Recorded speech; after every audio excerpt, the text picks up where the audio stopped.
Good day, everyone. So what I wanted to share to you is, of course, the 10 tips to help you be more efficient working from home.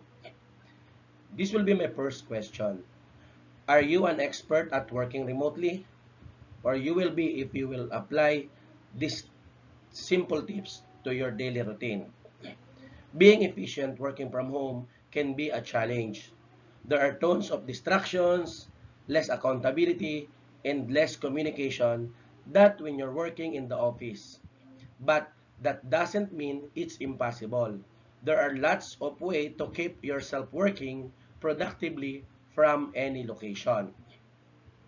Whether you work from home every day, a couple of times per week, or even if you're just working from home while you recover from an illness, these tips can help you to get the most out of your remote work hours, and you won't believe how much you can get done in a day. Tip number one, keep yourself to regular works. This is the first step to ensuring productivity while working from home. It's tempting to give yourself total flexibility as to when you get started, take breaks, and call it a day. But you're doing yourself a disservice if you don't keep yourself to at least some amount of consistency. Setting yourself consistent hours keeps you accountable to yourself and to your boss. It makes you more likely to get all your work done, and it makes it easier to get in touch with you. I will line up some important factors to consider when you're setting an at-home work schedule. Take note, when your boss needs you to be available, communication with your coworkers and customers or with your students, time of day when you are most productive. This doesn't mean that you need to work 9 to 5 every day. You should work at the times of day when you're most productive. However, it's a good idea to find out when your boss really needs you to be at work. For example, it might be important for you to check your emails each morning or to be available by phone in the afternoons. Other than that, choose times of day when you're likely to get the most work done. Communicate those hours of availability to anyone that might need to get in touch with you, and you'll be on your way to productive, consistent work days. Number two, keep work time and personal time separate. Just as it's important to work when you say you will, it's important to give yourself time off when you're when you promise it. Don't extend the workday too far beyond what you plan at the risk of burning yourself out. Keeping work time and personal time compartmentalized also helps you keep productive while you're at work and reduces stress when you aren't at work. In the same way that you schedule your work hours, schedule, communicate, and plan when you will not be available to work. For example, if you like to take evening to spend time with family, make sure you communicate that you aren't available for work during that time and then hold yourself to that commitment. Number three, plan your workflow. One surefire way to keep productivity up is to get smart about planning your work day. Before you even start working, make sure you know what your priorities are for the day, how long you think it will take you to get everything done, and what you will work on if you have extra time. You might find it helpful to keep a few minutes before you go to bed to plan for the next day. You may find that you sleep better without the stress of planning in the back of your mind. If you find that planning before bed actually keeps you awake, try making a plan for the day while you eat breakfast or exercise before you work. In your planning, consider the following. Do the highest priority task first. Plan your day around your own natural cycles. Do the hardest work when you have the most energy throughout the day. And plan your self-rewards and breaks throughout the day. Number 4 is break up the day. If you follow the last step, then you'll have already planned breaks for yourself throughout the day. Make sure you get up from your desk during those breaks, get some fresh air, grab a healthful snacks, and talk with another human being if at all possible. All of these activities will help you reset, get your blood flowing, and make sure you're ready to tackle the next chunk of tasks.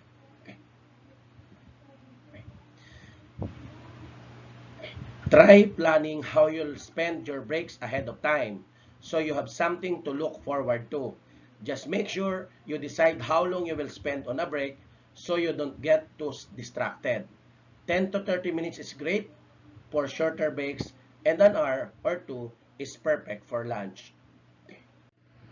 Tip number 5, dress like you are at work. Even if you won't be interacting with another person all day, it's important to dress for success. This includes showering and brushing your teeth. This will tell your brain that it's work time, not relaxation time, and that will give you a lot more energy. Sweatpants and t-shirt might be more comfortable, but you may also feel sluggish, sleepy, or unmotivated. It's also a good opportunity to give a new outfit a test drive risk-free. If you have a hard time motivating yourself to get ready in the morning, try laying out your outfit the night before or planning an outing during the days so that you have to get dressed. Number 6 or tip number 6, create an at-home office.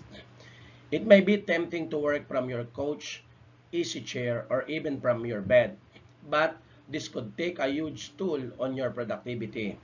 Try to always work from a consistent room, desk, or chair to tell your brain that it's time for work, not relaxation. You are likely to feel more alert, more confident, and more organized. Try setting up a desk where you always work. Set yourself up with a comfy, supportive chair, a spacious desk, and consistent workplace tools. Make sure to personalize your space. After all, you will spending a lot of time there. Tip number 7, no room is allowed.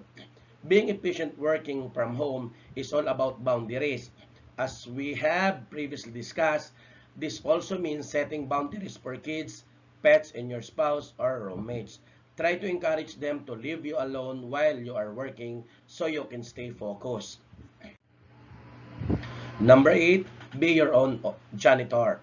Unlike in the office, you don't have a janitor to clean up after you, which means you have to do it yourself. Keeping your home office clean helps you stay focused, get organized, and be productive.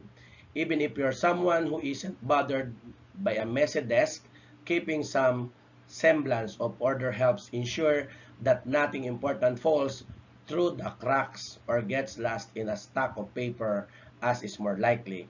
However, this tip goes beyond just keeping your home office clean.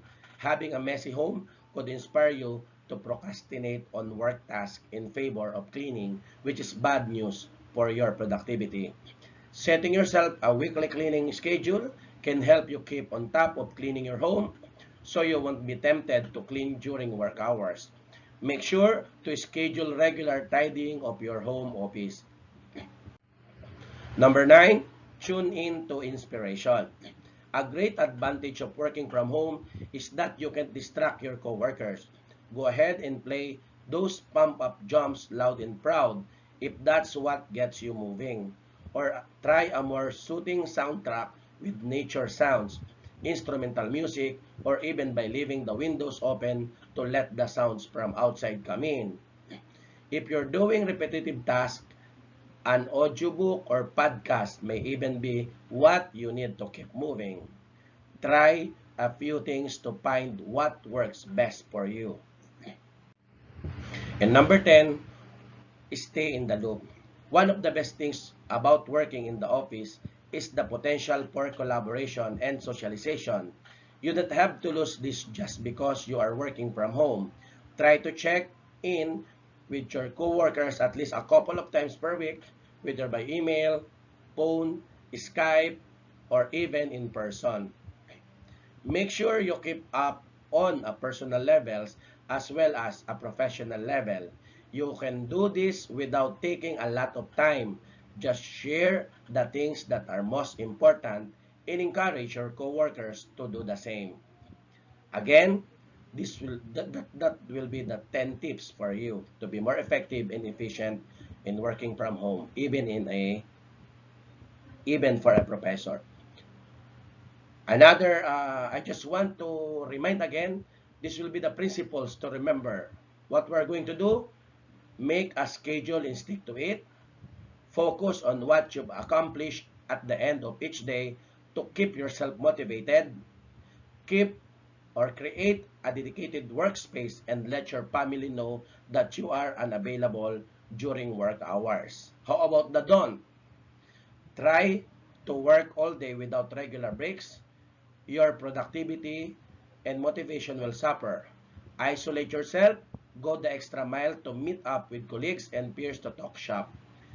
Neglect to check in regularly with colleagues and bosses. It's important to make yourself visible even if you aren't in the office.